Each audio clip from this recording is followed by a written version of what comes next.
All right, we're going to go live now. Hello, welcome to the monthly lecture series of the National Capital Area Skeptics. I'm Scott Snell, the current president, live streaming from the Washington, D.C. area. The National Capital Area Skeptics is a nonprofit, educational, and scientific membership organization that promotes critical thinking and scientific understanding. We've been hosting these monthly events free and open to the public since our founding in 1987. Learn more about us at ncas.org. Also have a look at our previous talks on our YouTube site. I mentioned that we're in the Washington, D.C. area. We've had an interesting winter here. I remember an old Beach Boys album named Endless Summer. A good name for us would be Startless Winter. It's been a remarkably warm, relatively calm winter here. Wherever you may be watching from, I wonder what your winter is like. If you're joining us from Southern California, for instance, back to the Beach Boys reference, you've had a blizzard recently. Well, our guest tonight is here to discuss the science of weather and climate forecasting. He's Tom Liberto from the National Oceanic and Atmospheric Administration's Climate Program Office. A climatologist and meteorologist, award-winning science communicator in the Communication, Education, and Engagement Division. Mr. Liberto is the senior climate scientist for NOAA's climate.gov and social media editor for the NOAA climate accounts on Twitter, Facebook, and Instagram. Ladies and gentlemen, joining us from Tacoma Park, Maryland, Tom Liberto. Hi, thank you so much. I'm so glad to have been invited to talk to all of you today. There's plenty to talk about when it comes to weather, and we'll have plenty of time too for taking questions and discussing any sort of things you want to talk about the weather or climate. Because honestly, you could probably pick a place across the country right now, and they have an unbelievable story to tell. So, as mentioned, I am the climate scientist for climate.gov, which is hosted by NOAA. I got my beginning. I always say meteorologists, we tend to be like superheroes, except that we have a very specific superpower in telling the weather a little bit into the future that most people wouldn't consider a superpower. But we all tend to have origin stories. I would say my origin story is I like snow. It's pretty much how it is. I grew up on Long Island, and I love nor'easters growing up. I love getting hit by nor'easters, and I hate suspense. So I always wanted to know what was coming. I didn't want to wake up and see snow. I wanted to know we were gonna get a foot of snow tomorrow and have it happen. So I became that kid at school. It's going back to third grade, who you would go to ask if it was going to be a snow day. I love that. Be like, oh yeah, guys, wait, don't worry about that test on Friday because it's going to snow 6 inches. Most of the time, I was right. So I'm here today to talk to you about what's a forecast. We're going to look inside what it actually means to forecast the weather. What does it mean to forecast the climate? How is it actually done? Maybe some questions that you've always been pondering the answer to. And then I can also answer any questions that pop up, because the cool thing about meteorology and climate and atmospheric science compared to other sciences, I always say, is that it's one of those rare sciences that everyone already has kind of an understanding of, or at least has physically experienced. Because if you've been outside, you've experienced it, right? So it's a unifier in that sense. I can go anywhere around the world and run into somebody probably, and they'll tell me a story, a weather story that they have. Everyone's got a weather story or something that reminds them. Everyone's been on vacation, got wiped out. Everyone has a severe thunderstorm to talk about, or went outside and didn't think it was going to rain and it poured on you. So we'll talk about all this stuff in the next hour, half hour or so, but I'll leave plenty of time for talking about and discussing. Overview, I'll go over some terminology just from the get-go, like weather forecasting, climate forecasting, and then I'm going to get on my personal soapbox, and I'm going to talk about some things that I think that often get misunderstood, or things that I would like all of you to know about weather and climate. And then what does the future hold? I leave that empty. Aha, suspense. I don't like it. But we can talk a little bit about that too in the end. So first, let's talk about learning the terminology. What's the difference between weather and climate? What's climate change? It's kind of big question that you often kind of get tossed around when we're discussing these sorts of topics. So what's weather? This is kind of a beautiful photo, right? It's the desert southwest of the United States. You see those dark clouds in the distance. You can kind of see it looks like it's raining, and because it's raining in the background. So what's the weather? Well, the weather is what you see. It's the currency of the atmosphere in a particular time and place. You're in the Southwest United States. It is raining. That's the weather. Now, if I told you what's climate, how about this? We play a game where you close your eyes and I tell you, imagine the weather in the Southwest United States. You're probably not picturing this image, besides the fact I just showed it to you. But if you just were completely fresh and you're thinking of the Southwest, you're probably thinking maybe the dirt and the vegetation, right? You're probably thinking that, but you're probably not thinking initially rain, right? And that's the difference between weather and climate. Southwest United States weather right now, it is raining. You close your eyes and you think about what it normally is, that image in your head, dry, hot, sun, not a lot of clouds, right? That's the climate of the area. So that's the difference between weather and climate. So it's a long-term average in the weather in a region. It's kind of like the scientific way of saying it. But I just like to think of it as like, it's the normal thought you have of an area and inherent. All of us kind of already have an inherent weather, a climate knowledge, right? If you've lived in a place a long time, you tend to know what it's like. That's what you know what it's like. That's the climate. And that's one of the difficult things when communicating about climate and climate change, because it's not necessarily the weather, it's what you expect normal to be that's changing. Now, that doesn't happen all the time, right? How often is a given day the normal temperature, the high and the low? Not that often, right? But it's the idea of what's normal is changing. That's what makes it really difficult too, because it's this idea that you're saying to humans that your memories of what normal is aren't going to be as helpful for you planning in the future. And no one likes that, right? I don't like that. I don't like that idea of being told that what my experiences may not be as helpful because I have to think about it in a new way. And that makes a different problem. So other question I get asked a lot, climate change and global warming, both can occur naturally, both are currently caused by humans. Global warming is kind of like long-term increase in surface temperatures. It's a symptom of climate change. Climate change is kind of the whole caboodle, the whole thing.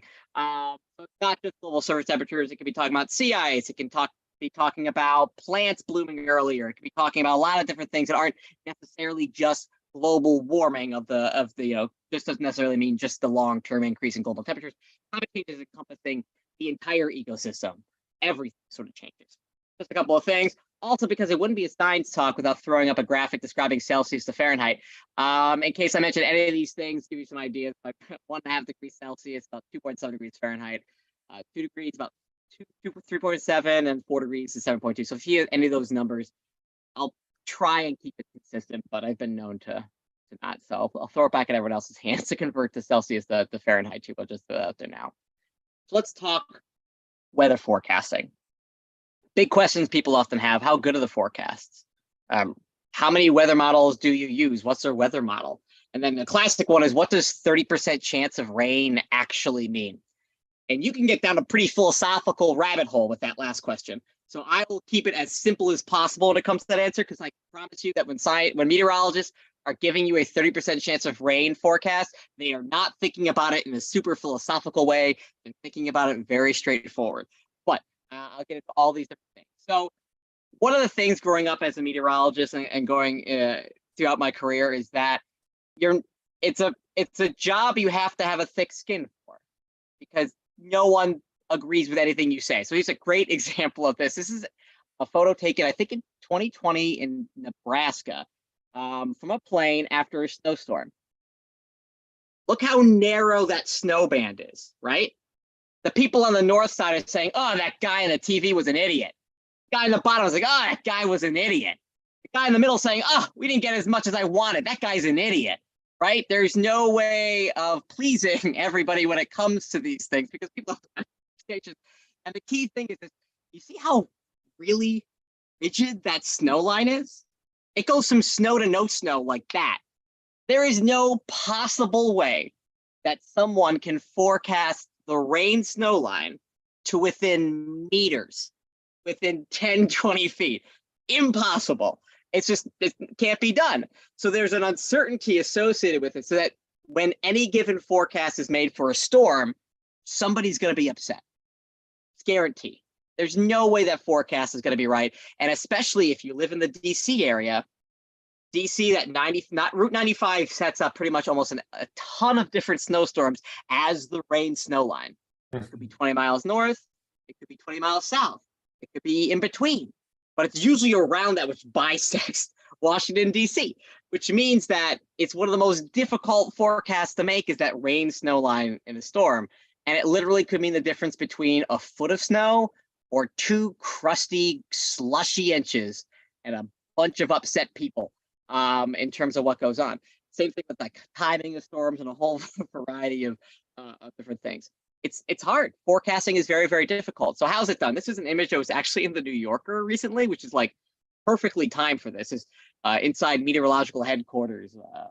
What do you say we just say that we have no idea what the weather will be? Sometimes that's true. Sometimes I'll be honest. If people ask me what the weather's going to be and I don't know, I'll be like, I don't know, or that surprised me. But there's 3 generalized parts to weather forecasting, each very, very important. You have observations, which may be, I'll get into why that's important for forecasting, since observations by their very nature are in the past and the current, not in the future.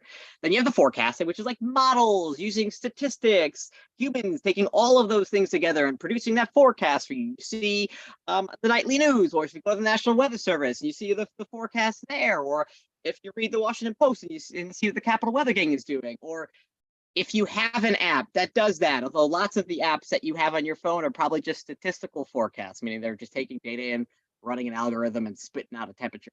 A human has not looked at that forecast most of the time. And then lastly is communication. That's your classic, a 30% chance of rain. What does partly sunny mean? Is partly sunny the same as partly cloudy? I'd argue no. And again, those things later as well, because partly sunny sky, it's a partly cloud doesn't have to be able to sun. So let's take a look at observations first. And I get into initially a really good example of why all of the atmospheric models I'll talk about are wrong. And scientists, meteorologists, and I'll get into climate scientists too, have to use inherently wrong models to glean information to give you a forecast that has quote unquote skill. It's better than randomly guessing. And that is a hard task. It's a science, right? But if it's but there are some, there's a little bit of art to it, because you can give the exact same data to multiple different people. Very good, very well, good forecasters. And they might look at something and give you a different idea. There is an art to this. I will say not all meteorologists forecast the weather. Some of them work on the model, some work on observations, some work in a whole variety of different ways. What we're looking at the top here are surface stations across the globe. These are your main surface stations. These are giving you temperature, high temperature, low temperature, rain, humidity, those sorts of variables. On the bottom, you're looking at a historical trend in the location and density of sea surface temperature observations going back to the 1800s. And you can see how little we had to how much we have now. A lot of that is due to an increase of these buoys called Argo buoys, which are these small buoys. These basically just mainly throw them out there and pretty much everywhere. But it's really helped expand the amount. But the key thing to note is, one, where do you see lots of observations? The United States and Europe, a ton of observations. Where do you not see a lot of observations? There's not much over Asia. There's not much over Africa, and this image actually is generous to the amount of observations in Africa. I looked at the number of these stations that were reporting yesterday, and you had a giant stretch from Sudan, South Sudan, Central African Republic, Democratic Republic of the Congo into Angola, this massive stretch. If I put this on a map of the United States, it would be a huge portion of the United States that had 2 observation stations. Can you imagine there being 2 weather observation stations between Boston and, let's say, Austin, because they rhyme? Boston to Austin having 2 observation stations. That's it. That's huge. That exists on a daily basis in Africa. And across the Sahara has nothing. The Amazon doesn't have much. Why is that important? Why is any of this stuff important for why we're observing or why we're forecasting? Well, we have to put something into our weather models to start it off with. It's called the initial condition. It's the initial state of the atmosphere. We want it to be as close to perfectly right as possible. I'm showing you examples here of how they're guaranteed not to be perfectly right, because we have huge gaps over these areas. Those are errors that get introduced to our model at the very beginning, errors that grow continuously in our weather models. the chaos of the atmosphere, right? The classic, if a butterfly flaps its wings, you don't actually have to worry about that. If a butterfly flaps its wings, the pressure perturbations are damped pretty quickly after that. That's not effective. But the idea of chaos is an error growing with time. Here's the error where it gets introduced. Now, we have ways of minimizing that error. We're not just using observations from these and surface stations. We have satellites. Here are 17 different satellites that NOAA either owns or operates. That's currently up in the sky right now. Not all of these are for weather, but they're all cool. They all do their special thing. We have geostationary satellites. They basically sit over one. They rotate the same speed as the Earth, so they sit in one area, and they basically are looking at parts of the planet continuously. We've launched a couple of brand new ones. The highest, the fanciest ones in space right now are from the United States. Then it goes to the Himawari in Japan, and then the oldest ones are the EU Metsat, the Europeans, and we each collaborate together and stitch together. We have two, the Himawari, EU Metsat, and we can cover the entire planet with these. But the problem with geostationary is that you're further out. We also have polar orbiting satellites, which do exactly that. They basically do these swipes. They're closer in, but they go over each pole. And you basically get each of these swipes, and over a given day, you basically get an image of the planet. The benefit of that, higher resolution.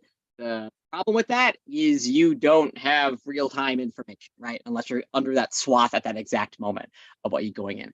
All of these models, all of these satellites give us information that help fill in the gaps of where our surface observations are missing. Are they perfect? No. One, you're in space looking at the planet. Satellites aren't measuring temperature, for instance. They're measuring energy coming back out from the planets, and then they have to reverse engineer pretty much what the temperature is. You can use surface observations to calibrate all of these to make sure they're on the right number. But if there's an area where there's not a lot of observations, you can introduce error that way. Even if you're getting information in some sense, you could still have some problems with that. Also, these satellites can degrade in orbit. Sometimes when we don't even know they're degrading in orbit, and that can change what we're seeing. So all these things can happen to help not only increase the amount of information we have. Satellites probably have revolutionized weather forecasting more than probably anything that exists. The first really weather satellite came out, like we always say, like satellite era starts in 1979, 1980. That ingests a lot of information. Before then, the forecasts were not very good, but they've gotten a lot better since then. Revolutionized it, but not perfect. So, okay, we have all this information. We create our beautiful initial condition. We put it into a model. What the heck is a model?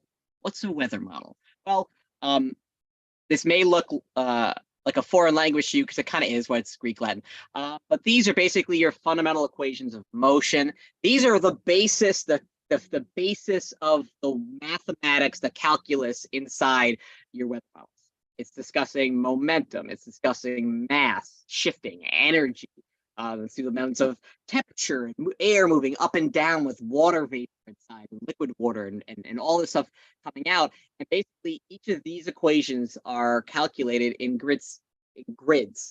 Basically, turn the planet into a bunch of grids, depending on the resolution that you have. Each of those grids, you calculate all these equations that feed into the next grid, that feed into the next and next and next, and you get all of this representation. The models go up in the atmosphere. They also go down to the ocean if they're coupled with an ocean model. But even then, there are some things that are too small for weather models to capture, like the condensation of nuclei inside a cloud. That would be very difficult to do in a weather model unless you had the eons faster supercomputer. So what do? Well, we have what's known as parameterizations. Parameterizations are basically saying there is a relationship that we see based upon the given numbers, the temperature or humidity, pressure, that leads to this answer more often than not. So we don't have to actually have the model created itself. We're using a parameterization to give us that information based upon other ambient conditions. An approximation, a good approximation, but an approximation.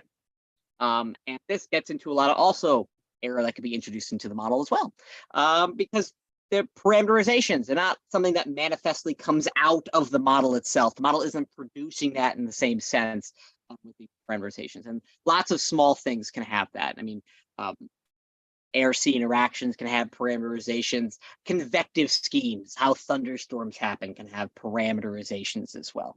And these are constantly being updated with better information, better code. All of this is coded. If you're curious about the code that this is in, would you believe if I said Fortran? Because it is. It's in Fortran. At least the weather models that we've been using, because they've been used for so long. Fortran is it's a dead code, right? But it's very good at crunching numbers. So it's still used for those purposes, but it's still in Fortran if you're a coder, which is pretty funny to think about. So let's talk about how good these models are, right? That's the big question.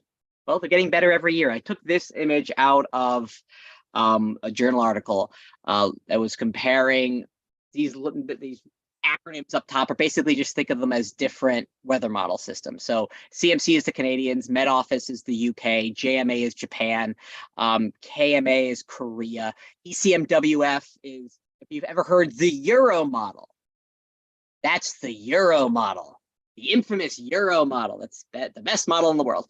It is. You can look at the numbers.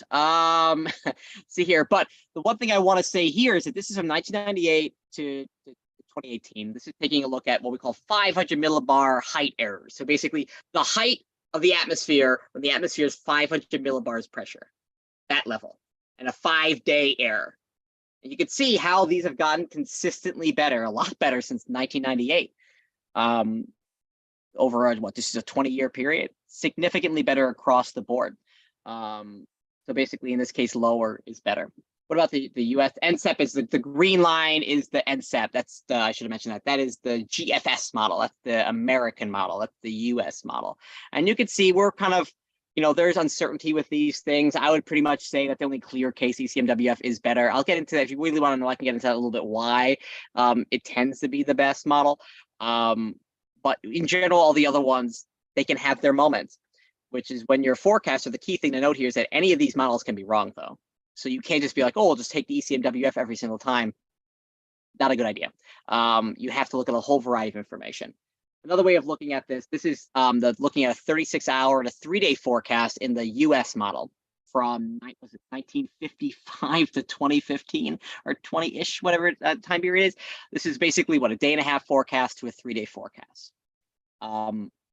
It's a pretty remarkable increase to where we are. This is looking at basically the higher is the better. This is a skill number. I believe it's looking at basically how well it gets that pattern, that atmosphere pattern at that height across its domain, across North America in this case. This is pretty high in terms of what we're looking at. And this pretty much holds true that if you're looking at a 1 to 2 day forecast, it's going to be right the vast majority of the time.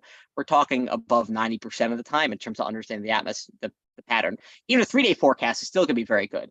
It gets less good when you get to, let's say, a 5-day forecast. About the extent that you can go before that chaotic error just basically overwhelms the system and you no longer have skill is about 10 days. After 10 days, if you want like what we call deterministic forecast, I'll get into that later, like it's going to be a high of 55 tomorrow. It's not going to have much skill, if any at all. It might have negative skill at that point. And that's basically one thing. You were trying to extend that as far as we can go, but it's hampered by how strong our supercomputers are to run the models. It's hampered by our observation network and initial conditions, and it's hampered by, that resolution, how big of a model those things are. So one thing that scientists and meteorologists do to get around that is we do something called ensemble forecasting or ensemble weather models. That's basically saying that we know the initial condition is wrong. So who's to say if we just slightly change the initial condition and force the weather model with it, and we get different answers, that can't be right. Maybe it is. Maybe that's giving us a better idea of the range of potential outcomes than using one model.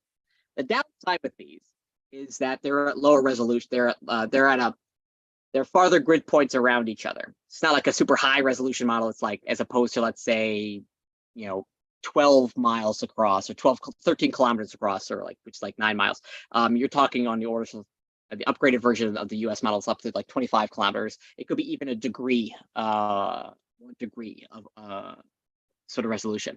But the key thing here, this is looking at the forecast I took yesterday from the US Ensemble system, looking at 500 millibar, two height levels at the 500 millibar level. This is what, 24 hours, and that's 5 days. Each line represents a different model. For one, you can see that pattern across the southern tier of the United States. Those lines are really close to each other. That's pretty consistent. That's a lot of confidence that that is going to look like that pattern. Look to the north, though. Madness. Lines everywhere. It's like when I gave my 3-year-old spaghetti for the first time. Everywhere. It's on his face, on his head. It's completely everywhere. Basically the same equivalent, just on the planet in the northern tier of the United States. That's showing you not a lot of confidence. So scientists can use these sorts of ensembles to kind of give you a range of possibilities and give you a confidence level about what you're pretending to see. Really helpful for big storms. You can see where the nor'easter might set up on the East Coast. Where are all the models saying it? Is there a lot of, are some taking it this way? Are some taking it that way? You have not a lot of confidence. You might have to wait a couple of model runs, but in general, that's what you're looking at. And it gets into this idea of forecast then too, with this confidence. Now your 7-day forecast you see online, it's an exact number, it's deterministic, right? High 55, low 39, a rain of about 0.25 inches. More trustworthy in the shorter the time period, than the longer the time period, but still pretty good. And then probabilistic is it's probabilities. In the name, a 30% chance of rain, a 60% chance of more than whatever 4 or 5, 6 inches of snow. It often can be a more accurate way of describing the uncertainty, but it's often less and more misunderstood, if that makes any sense. It's a more accurate way of doing it, but it could be more sometimes insider baseball way of describing what's going on. And I want to get to this too. This is an XKCD image about someone getting really into the philosophical lens of what a 30% or 20% chance of rain forecast is. I say, does it matter? Well, maybe. The idea here is they say the XX chance of rain describes the probability of a forecast grid point in question receiving at least 0.01 inches of rain. That's literally just what it means. So if you're having a forecast, when the weather people, meteorologists are looking at all of those models and all of the errors, knowing the biases of the error of the models and seeing what they're saying, and they're saying, I'm not really confident about the, or I'm really confident about this forecast of rain, that factors into their confidence that what they're thinking about is what is the percent chance at this point it will rain. And the key thing here is that a perfect forecaster, when issuing a 30% chance of rain forecast, should be right 30% of the time. That is a reliable forecaster or a reliable forecast, meaning that if a 30% chance of rain forecast, it should rain 30% of the time, ideally. Is that true? Probably not. I'm not looking at every forecaster, but that's what it basically is saying. So if you look at a 30% chance, it means 30%, it describes the probability the forecast will receive at least that much, at least a little bit of rain at that point. And again, the key thing here is that it should happen 30% of the time. Is this a great way of communicating it? That's a whole other question. And that gets into a lot of cognitive, social science, human psychology sorts of aspects, which is something the field is now moving into a lot more. Because, you know, the only thing harder than forecasting the weather is knowing what's in someone's brain and how they think about something. I'll go into climate forecasting too as well. So let's tell you about climate models. How are they different? Well, they're using pretty much ensemble systems. They're lower resolution because you're running them for a much longer period of time. The output is less the specifics, the deterministic. It's more about compared to normal when you're taking a look at these things. You're not saying, I think it's going to be 55 degrees on April 3rd. No, you're saying that, well, the weather conditions in April look like they might be, temperatures might be above average. That's our best guess. And then you're issuing these forecasts and probabilities. On the left is an image from the CFS, that's the US climate model. Climate forecast system is what it stands for, looking at the March through May temperatures. This is looking at the anomaly. All that red is where areas they expect to be above average. On the right is what's called the National Multi-Model Ensemble, or the NOAA Multi-Model Ensemble. I think they changed the name because it takes in some international stuff too. But this is a group of not just the NOAA model for climate forecasting, but a variety of other models. And now it's basically taken that information of all the models and it comes up with a probability forecast of it being above average, below average, or around average, neutral in this case. It's a 3-tier system. And you can see this is their forecast for the exact same time period. It looks similar, but it's not exact. And when we're issuing seasonal forecasts, you can, why would you say, why wouldn't the error just completely go crazy for this one as 2? Why wouldn't that happen? Well, there are certain climate patterns which can influence the average over an entire season, not necessarily the individual games. I'm not worried about necessarily whether it rains on Monday or Wednesday. I just need to know whether it rains 1 or 2 times that week, necessarily. It's not looking at the specificity of a given day. And that is kind of the difference between these weather and climate models. It's not counting the exact date of a hurricane, or the dates of the hurricanes in a season, but the total number of hurricanes in a season, or a given month, or a 3-month period. So you can get around some of the chaotic issues with weather errors get expanding, which don't necessarily impact as much climate models. And then humans can take all this information, again, similar to the way we do weather forecasts, and come up with these forecasts. These are from the Climate Prediction Center in NOAA. Probability of below or equal, near average. White here is equal chance, which basically refers to there's an equal chance of it being above, near average, or below average. Precipitation on right, temperature on the left. And the key thing to note here is that these are 3-category forecasts. You may not realize this when you hear about the winter outlook saying it's going to be above average temperature. It is you might say it's only above average, a 40% chance. I don't get it. Why are they talking about it? It's a 3-category forecast.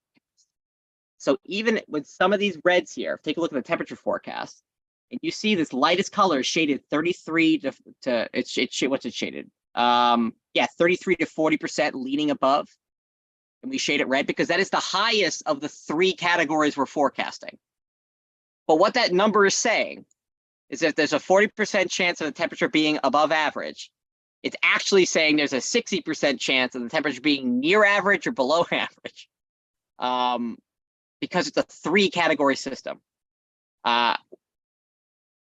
Who uses these? I always wonder who uses these things. Insurance industry uses seasonal forecasts a lot. Agricultural folks use these a lot. Folks who are probably betting Wall Street might be using these a lot because they want to know what the weather climate might change. Will it be a rainier area during the harvest? Will it be a flooded? Will it be colder? Will it be warmer? It could affect future markets. Same thing with insurance. Same thing with agriculture. Is the average person in a given day in October going to use a seasonal forecast for the winter? I don't know, but I'm sure lots of shovel salesmen are hoping for a cold forecast every winter. So people go out and buy shovels. But let's take another look at this, though, in terms of how good are these? Like, seriously, they have skill. They do. They're better than randomly guessing what the answer is. Are they as good as weather forecasts? No, they're not. This is looking at special skill score called the Heike skill score, seasonal temperature changes. Anything above 0 is better than random chance. The key thing here is you have to be in this for the long game in order to show and take advantage of the skill of these climate models. One-offs aren't going to work. It's not that high of a skill over random chance, right? But if you play the long game, this will be beneficial to you in the long run. Does that mean every season? No. Will it mean every forecast? No. More often than not, though, and that's probably about the best we can do about it. So what things influence climate then? What am I talking about? Well, here are some things. Have you heard of El Nino, La Nina, the polar vortex? As I scared myself. The NAO, a whole list of acronyms, the North Atlantic Oscillation, Pacific North American Oscillation, the Arctic Oscillation. And then even, and there's more letters I can even get into. All of these can basically set up the atmosphere to make things more conducive for certain sorts of weather events that happen more often, leading to there being wetter conditions or drier conditions if those storms are pushed north or south. That's what La Nina does. It affects where the jet stream moves, which serves as like that storm highway. If your storm highway is no longer going to your exit, you're not getting any storms, you can be drier. This holds true every single winter? No, but these are things that can affect the forecast or affect the climate patterns in a given year. In fact, the 2 biggest influences, the 2 biggest areas of skill on seasonal forecasts are the state of ENSO or El Nino or La Nina and the trend, specifically thinking about temperatures, the trend, meaning This is looking at the winter and summer trends in the United States. So what this is saying is that, yes, the polar vortex or the Arctic oscillation, all those letters things can have a really strong influence on our climate, but they don't have a ton of skill. They're not useful in helping us forecast it, let's say 4 months in advance, because the models don't do a very good job of predicting them. So the two best things that we can predict far enough in advance is El Nino, La Nina, or the temperature trend. And that's why the skill comes from those two biggest influences. The problem is we know the Arctic oscillation can, if it goes into a positive phase or a negative phase, basically where it sets up the jet stream, it basically override everything in a given year. It happened a couple of years ago, basically made February like it was hot on the East Coast. And it can completely ruin a seasonal forecast if you're expecting it to be more the trend and El Nino, La Nina. Seasonal forecasting is incredibly difficult because of this factor. It's one of those things your issue of forecast, knowing very well that something you can't predict, and the models don't do a good job predicting, could completely override what you're thinking and completely turn a forecast upside down. So I also get this question a lot. What time is it? I want to make sure I'm not going too long. Okay, I have about 5 more minutes left for this anyway, and we can talk for after that. Climate projections. What's that? This is talking about climate change. Beast thing, looking partial history, CO2 on Earth, carbon dioxide levels the highest probably in 2 to 3 million years. How does that work? Well, greenhouse effect and greenhouse gases are actually good. They're the reason why this planet's livable. We're not a snowball. They basically help keep the planet warm. The problem is you could always have too much of a good thing. You keep adding to more of it, it keeps more energy here. Kind of a very simple way of thinking about it. And we're doing that. And this is something we can tell back through ice core records and sediment records and all that jazz. So where are we now? We're seeing warming unprecedented in more than 2,000 years. This trend. This is probably the warmest multi-century period. The last couple of decades is probably the warmest decade period going back maybe to 120,000 years, but at least through the last 6,000 years or so globally. So we're warming considerably. So what are projections? Well, projections are these lines here.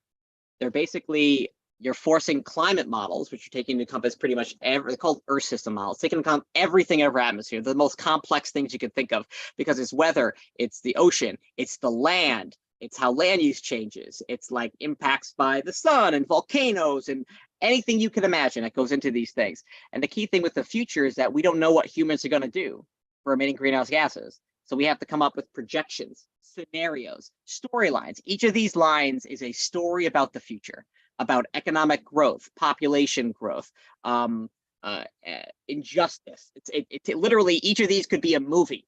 Basically, if you actually read what these scenarios are, and you force the wet climate model with it, and you get these answers. All of these are wrong. I have 2 little kids. I don't know what they're going to do tomorrow, let alone what the humans are going to do for the next century, right? Who knows? The idea being is we have a large enough range as we're moving through, we have a better idea not only where we're heading towards, but this gives us an idea of the risk too. What do the models show when we go this high?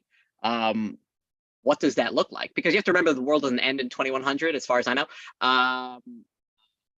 But like we continue on. So even if we don't reach something by 2100, but not 2150, 2200, sea levels, for instance, will rise for hundreds of years, even if we stop emitting greenhouse gases right now. Temperatures, though, would probably find equilibrium within about 10 years, less than that, 5 to 10 years. So that's a good thing for global temperatures, right? If you stop emitting greenhouse gases today, we'd get back to normal within a decade, which is very good news. That's more recent research has come out. And all of these have different temperature that come out with it. Some very, very high, 4 degrees Celsius. But I remember that was like 7/7 near 8 degrees Fahrenheit by the end of the century. That's substantial. That's a climate average, right? So it's not a daily temperature. You're basically shifting your climate from like New York to, Atlanta or even further south, in terms of what you're expecting, what your normal is. And that's kind of a big thing. Those are the kind of difference between weather, climate forecasts, and then climate projections. So let me get my personal soapbox just to kind of spur some thoughts in your head. You want to know the truth? Can you handle the truth? Who can you trust? Who to ignore? 1, the polar vortex. What is it and what's it not? The polar vortex in the field of atmospheric science has generally almost always been considered to be the stratospheric polar vortex. It is a seasonal pattern that forms every winter across the North Pole. It will always form every winter because it's formed because it gets super duper cold across the pole. And it's basically this area of fast moving winds, about 10 to 30 miles above the North Pole. And it can sometimes get disrupted either by the troposphere kind of punching it or the stratosphere punching itself. And it can get dislodged, which has just happened recently. And when it gets dislodged, it can then affect where the jet stream sets up in the troposphere, leading to there being potential cold air outbreaks. The problem is when these things get disrupted, we don't exactly know where in the mid-latitudes where we live this will set up. So just because the polar vortex gets disrupted doesn't mean it's going to be cold on the East Coast. It may, increases the odds for it, but doesn't mean it might happen. Sometimes these things get disrupted and nothing comes of it. Sometimes they get disrupted and then four could back to back nor'easters slam Boston and there's snow in Boston till May. Like these things have happened in the past. In fact, the most consistent influence is actually more towards Europe than that. But that's the polar vortex. There's no lobes of the polar vortex affecting us. That's the polar vortex. It's in the stratosphere and gets dislodged. It's up there.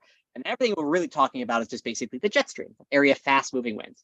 It basically serves as a boundary between the cold air to the north and warm air to the south. It can lead to cold air outbreaks. It's more likely just saying you have, someone's opening the door to the Arctic freezer when it gets wavy like that, as opposed to saying the polar vortex came to my house and broke my china or whatever they blame the polar vortex for nowadays. Magical tonic as seasonal predictions. Lots of people like to have their own magical things like, oh, if you rub this on your arm, you'll know whether it's going to rain this August. Like, it's not generally true.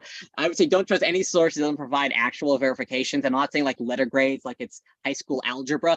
I'm like real verification scores about the skill, because then you'll know whether you can use it or not. Someone predicting in September what the polar vortex will be doing in February is out to lunch. They just can't. It's just not possible. Given people can say stuff because the options are it happens or it doesn't happen, right? So people can very well be right for nowhere near the right reasons or not be right consistently. So keep that in mind. Last one, weather forecasts beyond 10 days. No, just there's no bother for it. It's not really going to be super helpful at that point. So if someone's telling you what the exact weather forecast is going to be beyond 10 days, there's just no evidence that there's any skill. In fact, you're better off just taking what the climatological average is. It'll be closer in the long run compared to what you're looking at. So keep that in mind if someone's telling you what the weather is going to be like in mid-April. Wouldn't trust it for anything. Even if I'm telling you that, be like, stop trying to hawk your magical tonic, your weather forecasting tonic. So I'll stop there, and I'll take questions about anything you guys have about weather, climate, forecasting, thoughts about the current weather, whatever you guys want to talk about. Thank you, Tom.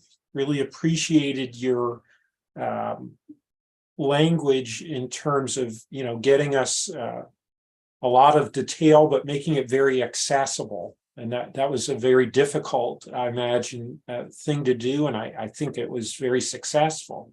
And yes, we do have a bunch of questions from our participants here. I did want to ask about your final slide in terms of you now have 10-day forecasts. And before that, what was it? 5 was the state of the art or what?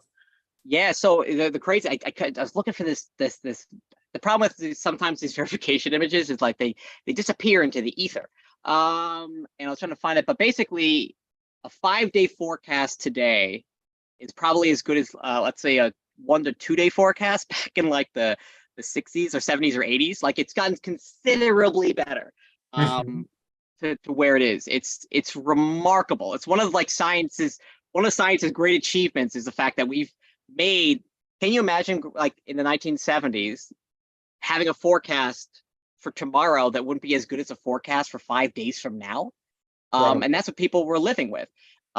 So nowadays, we've pushed that skill, but still, if you take a look at the pattern of skill, 10 days still is kind of that cutoff. I mean, you could maybe push it, but 10 days is really when it starts getting iffy for it.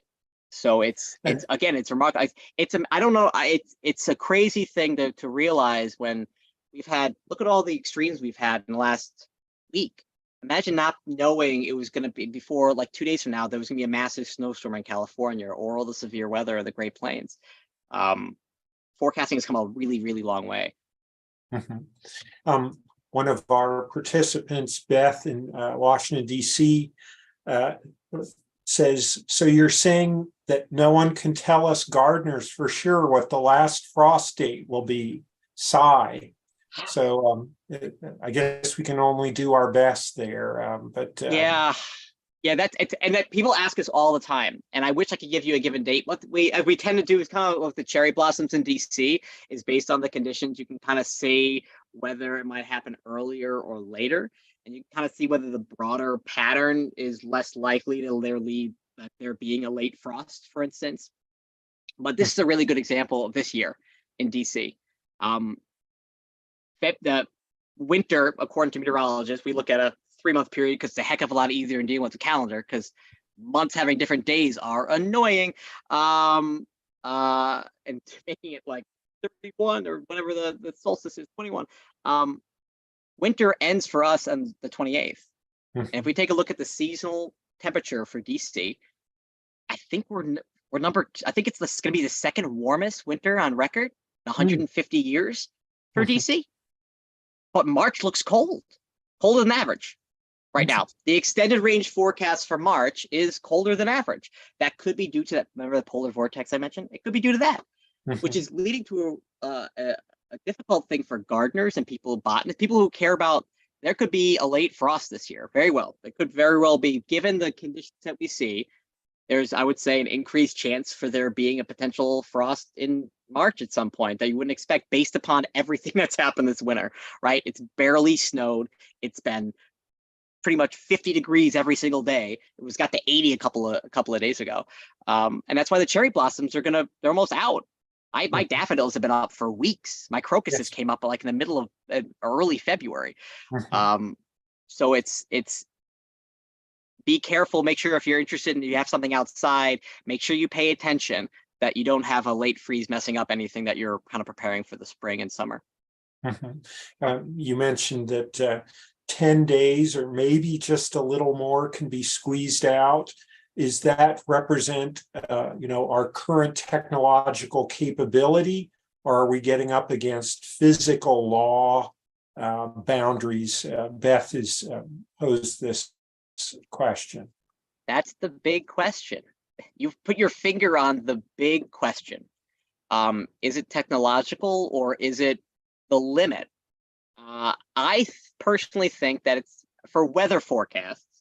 I think we can get more skill out of it with higher resolution models, ever improving supercomputers, more and more observations, satellites with higher temporal resolution, meaning we're getting information every minute from those geostationary data. 30 seconds if they're in the same area, looking at the same area. There's a bit of overlap between some of those geostationaries. So I still think improvements can extend that a little bit, but there will be a point, I would argue, that there's a physical limitation to what you can do because we can't model the entire planet. When it comes to seasonal predictions, that also gets into a very philosophical question: is will we ever have the capabilities of predicting whether these Arctic oscillation, which is basically a pressure difference between the Arctic and the mid-latitudes, it can go in these periods where it can be really positive or really negative. Positive is associated with like really strong jet stream, basically think of like a rushing torrent, just goes through a straight line, versus a negative Arctic oscillation, which makes a wavy jet stream. And so far, there's not a ton of skill in predicting that. And the question is, will there ever be skill? I think some people, if you ask them, will say there's a limit. We're approaching the limit. Maybe our seasonal forecasts never get better. Some people say, it's not right. We can get more skill out of it. And there's a ton of, I can guarantee you one thing about this is that folks will keep trying, no matter what, to push the limits to see how far we can get. Mm-hmm. One of your more surprising slides was showing how concentrated the weather stations are in North America and Europe and how sparse they are elsewhere. One of them in particular surprised me was Australia. You think of that in terms of that level of industrial advancement and so on. But Beth also asked about this in terms of the gaps being, especially in Russia and China, are those lack of weather stations or that they aren't sharing data with the rest of the world? Yeah, what I showed you, it's called the Global Telecommunication System, GTS. It's part of a whole big thing. So those are stations that are of a certain quality that get put out to the global network to get ingested by models. There are data sets within countries that of observations that extend those, but they're kept in the house or they're for other reasons. I can guarantee you there are probably more weather observations in the United States that aren't going into weather models because there are other places around the globe that the military probably does that we don't have privy to for a variety of reasons.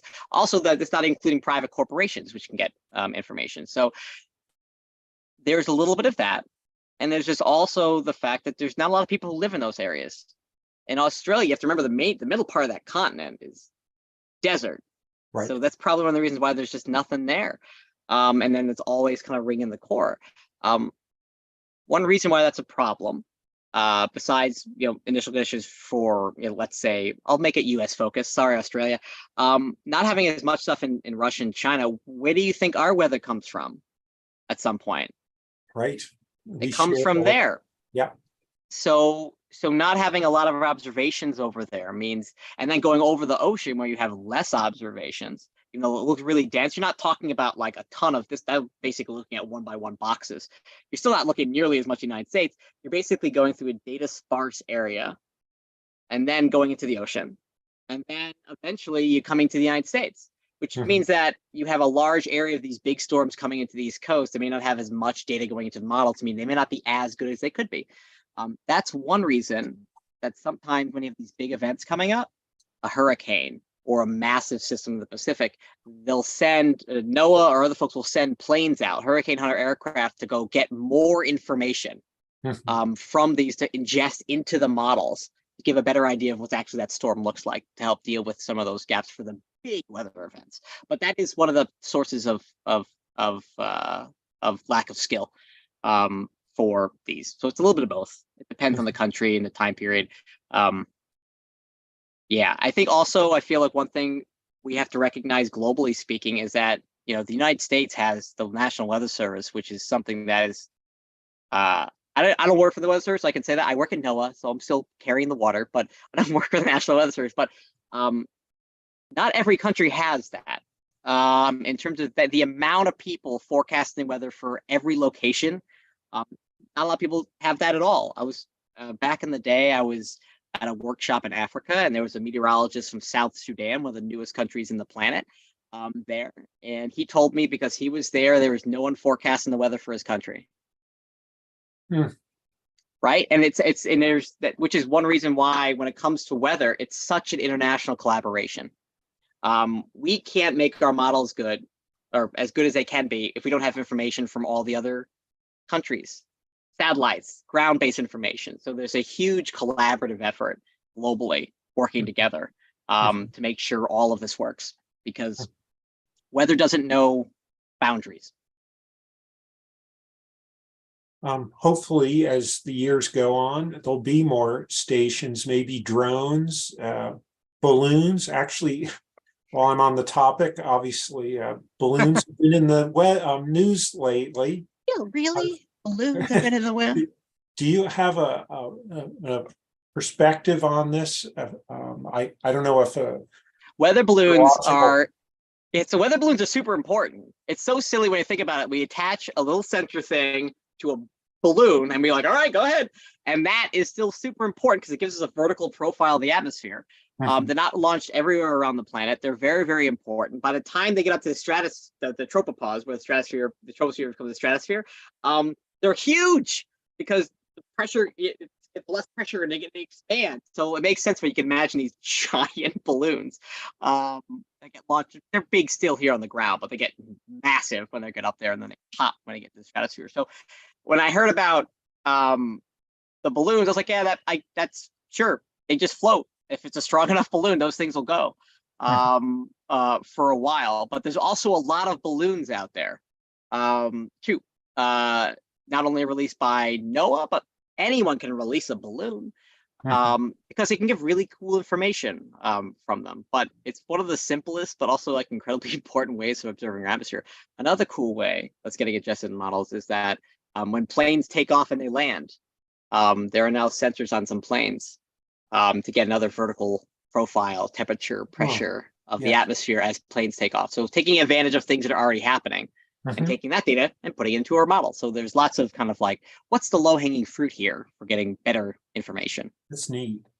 Yeah, you know, the idea about being able to control a balloon's path after you launch it, I suppose you could go up and down and catch different winds, potentially. But Yeah, you could probably steer it. It probably just gets up in the jet stream, and you could probably steer it a bit. And it seemed like looking at it from where they think it came from, it wouldn't have been very hard for them to be able to, again, use a weather forecast. And kind of predicted that maybe they had some steering guidance on it to help push it a little bit to where it would need to go. But the winds blow west to east, so it can help make it go where you need to go. There's a question here about how difficult is it to predict in our area, the Washington, D.C. area, and how would that compare to the easiest and most difficult United States forecasts? That's a great question. DC, I think the hardest thing to do about DC is winter storms. It's winter weather. Because we're just far enough south where temperatures are almost always going to be marginal, meaning that you're going to be around the freezing point naturally, pretty much. We're just far enough south. So it's always going to be a game where there might be a mixing of rain. There might be some sleet that get mixed into it, which could drastically reduce snow totals, or if it keeps it all snow, you can get a foot. That's the hardest thing to forecast, I would say, for DC, of all the seasons for it. DC, besides that, you know, the mid-Atlantic and the Northeast is difficult in the sense that if you look at our precipitation is the hardest thing to forecast in general. Straight up, temperatures are easier to forecast than precipitation. You know, most of my things I was talking about was skill and temperature. It's because the precipitation skill is actually less, a lot less, because it's difficult to be able to predict like an isolated thunderstorm. It's hard where that's going to happen. But if you look at the climatology, where what season rains the most for the mid-Atlantic and the Northeast, we pretty much receive almost equally amounts of precipitation every single season, which means that forecasts have to be on every single season. You don't have an off period where it's going to be dry, when that kind of leads to there being other issues. Easiest places to forecast for, I would argue Hawaii is probably really easy to forecast for. The range is not very high. The temperatures are pretty consistent. And you can generally see where things coming from because you have water on either side, all sides of you. The easiest place. Deserts are probably the easiest place. Drier areas, places with defined rainy seasons.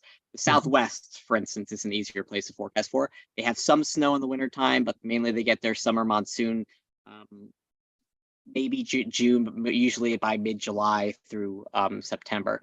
Probably the easiest. Hardest place, Pacific Northwest. Mountain precipitation, I would say, is the hardest thing to forecast. Representing mountains in models is very difficult.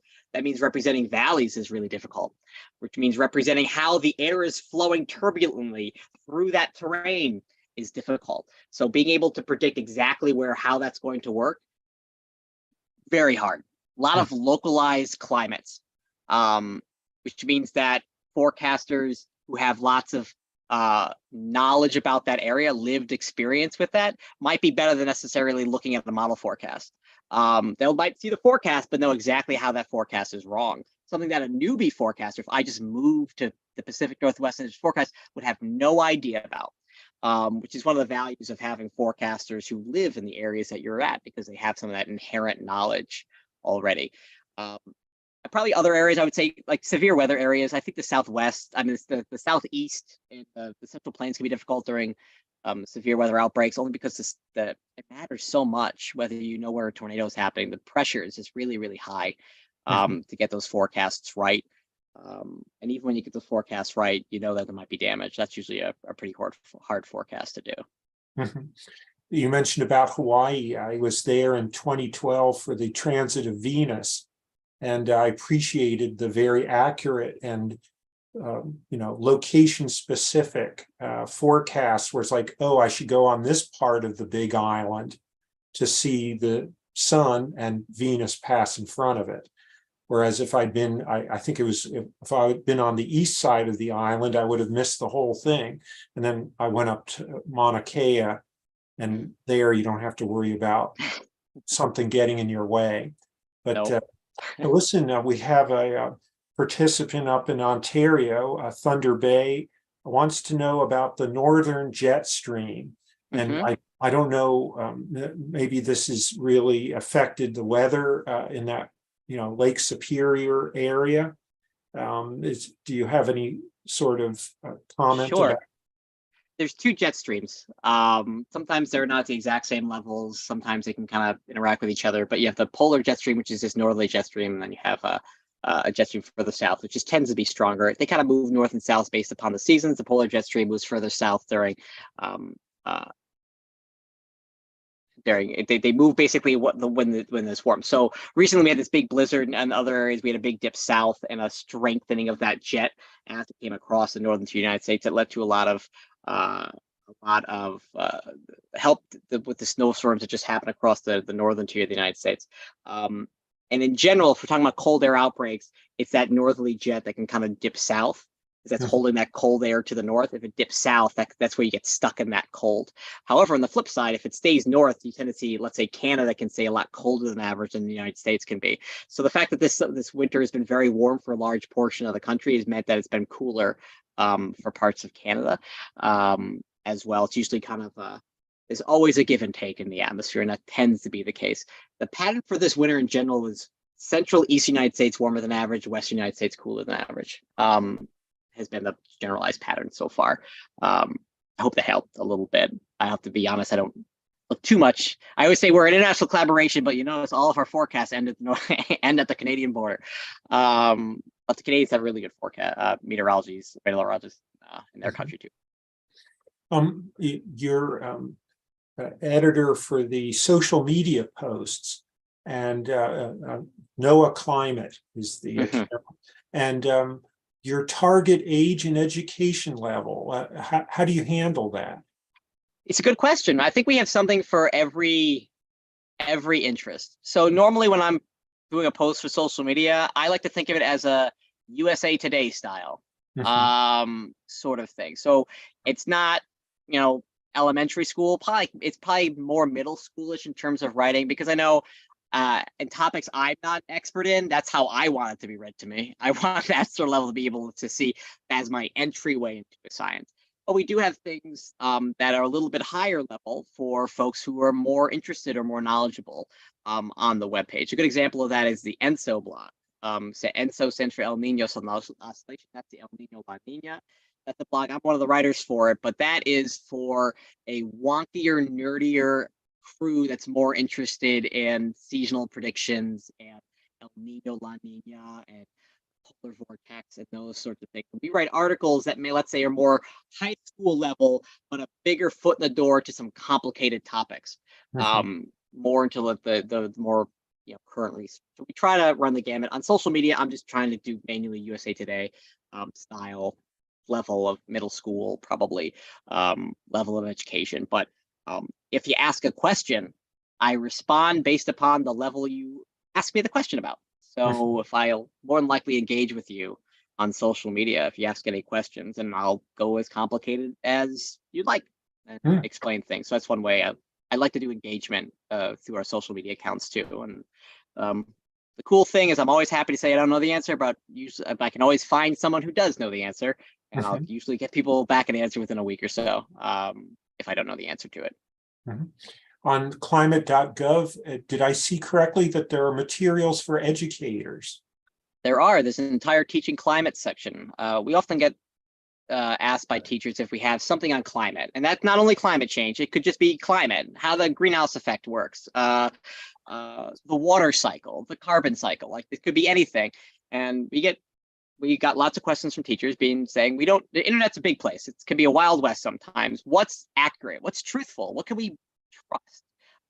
A teacher may not want to go and spend hours and amounts of time, hours and hours spending on time online looking for it. So NOAA and climate.gov teamed up with Climate Literacy or CLE Network, and they basically vetted a whole bunch of climate lesson plans from kindergarten through college on a whole variety of different topics. And you can find a teaching climate section of climate.gov. These are plans based upon they're working on the next generation science standards for schools and whatnot. And it's a huge amount of stuff that's already been vetted, so you know that it is scientifically correct or accurate, to be able to share with your classrooms. You don't have to worry about whether this is truthful or not, because there's whole group science boards who've looked at all of these things and gave them the check mark okay. Why is your blog named after El Nino Southern Oscillation? Good question. It was because it got started in 2014. And one thing that riles people up and leads to there being kind of crazy conversations is whether there's going to be an El Nino. My goodness, I don't think I ever understood what was going on in the world until I'm one of the ENSO forecasters. So I'm one of the people who forecast El Nino and La Nina. So if you say the U.S. declared an El Nino, well, I was one of those people who helped do that. And it's a big deal. And we realize that sometimes our forecasts might be too wonky. They might be too jargony for people to understand. And we thought, you know what? Why don't we have a blog that takes those forecasts and we can write about what they mean in a way that may be more understandable to help, let's say a journalist cover may not be completely knowledgeable about the topic. They can say, oh, this is what the forecast is saying in a more reasonable way.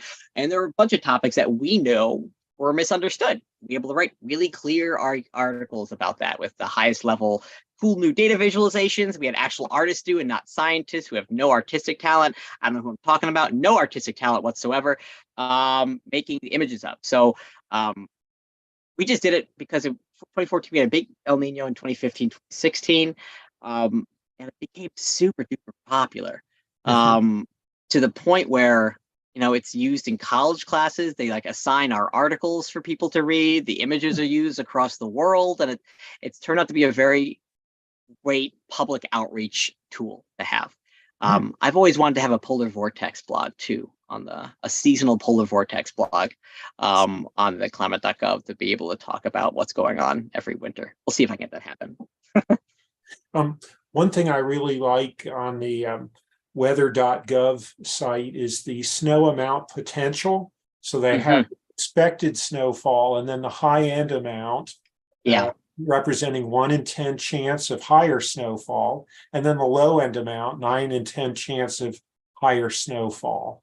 And in terms of what you discussed tonight of how to clearly communicate detail that is potentially useful, say, to regular folks, it seems to me that has a very quick, all right, this is probably what's going to happen.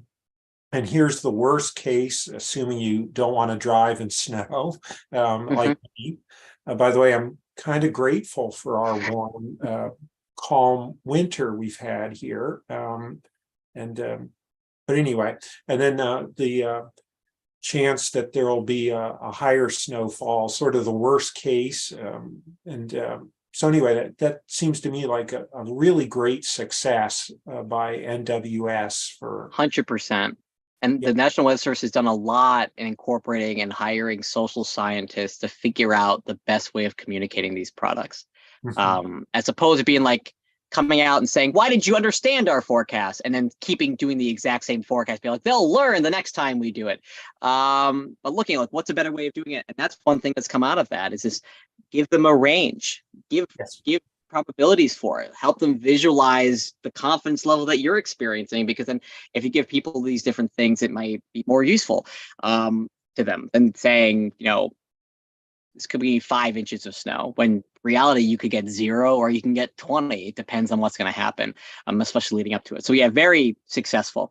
And it gets into how do you convey warnings and how do you tell the difference between a warning and a watch is something that's very confusing to people. And so it gets into a lot of these things that I feel like as scientists, we probably didn't do a good enough job thinking about up until the last 15 years or so, to really now focus on these more specific. It's funny, you put all that effort into making your model good, all the effort into satellites and all the other stuff. It would be horrible if all of that effort was put to waste because you couldn't communicate the forecast correctly or in the best way for people to understand. Yes. I guess maybe we'll wrap up in a minute here. I did want to ask before wrapping up, climate change, and obviously there's some good things that people would see in their communities, and then unfortunate things. It seems to me that farmers would be, especially ones that are family farmers, through the generations, handed from parent to child over the decades, where it'd be like, wow, our growing season really is much longer. If there's anyone that's doubting how things are changing, it seems to me they would be a natural constituency to describe to the rest of the public, hey, you don't have to look at these differential equations, all due respect. I don't want to look at them either. But to say, I know this, we know the land, we know our crops, our livestock, and so forth. And what is the situation? If I were to Google, maybe I should have done this before I got on here with you, but Google climate change farmers, I don't hear from them, and maybe I'm just not listening well enough. Yeah, they know the land. And I think if you talk to a lot of them, they'll tell you the changes that they've seen. Agriculture is it depends on where you're located for a lot of the impacts for it, but they'll notice, the longer growing season. But then they'll also notice it's getting too hot in the summer. These heat waves are too much, Right. and they're leading to, or it's raining too much. There's these not like rain too much all at once. These heavier downpours are making it difficult. And yeah, they do. I mean, there's the U.S. Department of Agriculture, USDA, has what's known as climate hubs situated across the country, and a lot of them are focused on agriculture. And they're working with a lot of farmers for that particular reason. A lot of this is also development farmers are saying they're using more drought-resistant crops, and how to change these things because they do see this. It is one very strong messenger. And that's one thing when it comes to climate change, messengers, it comes to anything in life, right? Messengers are more important necessarily than the message. You're more likely to trust somebody who is from your community than someone helicoptering in. I always joke, if you could probably tell I came from New York within 15 minutes of meeting me, because I'll probably talk about pizza or bagels at some point, and I'll talk nonstop, like super fast. I stick out like a sore thumb. And it makes sense if you drop me into a farm somewhere. I grew up on Long Island. I didn't grow up on a farm. I'd be a city slicker, right? I would be like that person. I wouldn't be, and why would you believe me? I don't know your concerns. I don't know where you're coming from. And that's a reasonable thing. We do that with everything, right? With not just weather or climate, not just, it's just how humans are. So farmers are and can be very powerful messengers for changes happening. And talk about it in a way that's more important. When it comes to U.S. impacts from climate change, the one interesting one I always bring up is that scientists expect a net migration to the northern plains and the northern Great Lakes, so like Minnesota and Wisconsin, because the temperatures are going to warm, and that's a pretty good area to be, because it's warm to where it is now. And that area too, if you get in that area of farmland, you might see an improvement, longer growing season, with better temperatures might lead to there being initial improvements with agriculture. But the problem is it's the hot, as we keep warming, it's those hot temperatures during the summer which cause the big issues. A lot of times they can lead to there being just burnout of crops. So a difficult question, but I always say that's an interesting one, because you're right, not all climate change impacts are going to be negative. A lot of them are, but not all of them are going to be. And that's just one positive one where you might see some localized improvements in agriculture across, let's say, getting into Canada too, but also across the northern plains as well. yeah, as we hopefully mitigate climate change and presumably adapt as well. Some places may trend away from comfort to discomfort and then stabilize in a uncomfortable state, particular countries and so on.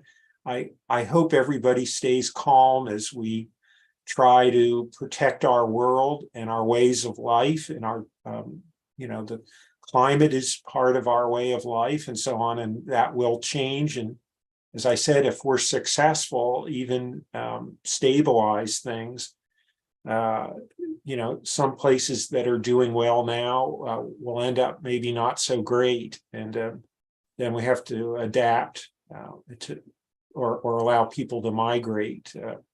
It seems to me that, and by the way, obviously there's so much to discuss here, and I should let you go. I do want to say that we've gotten so many positive compliments for your communication and the level of information you're able to convey here. Thanks. The person from Thunder Bay, of course, Canadians are legendary for being nice folks, and he's right up there with them in that regard. Or she, I shouldn't make any assumptions about the name Lightning Rod. But anyway, let's see, I'll look. Yeah, by the way, Tom in Silver Spring also brought up the idea of longer growing seasons, but too hot and possibly damaging your crop. Anyway, all right. Well, Tom, thank you so much. I do want to remind folks that you'll want to visit climate.gov and the NOAA climate social media accounts that we were discussing here today. Today's program was produced by JD Mack. Thanks, JD. On behalf of the National Capital Area Skeptics, I'm Scott Snell signing off from Greenbelt, Maryland. Please join us again on Saturday, March 11 at 1:30 p.m. Eastern Time on our YouTube site, when we're joined by author Lee McIntyre discussing his book, How to Talk to a Science Denier. See you then. Bye-bye.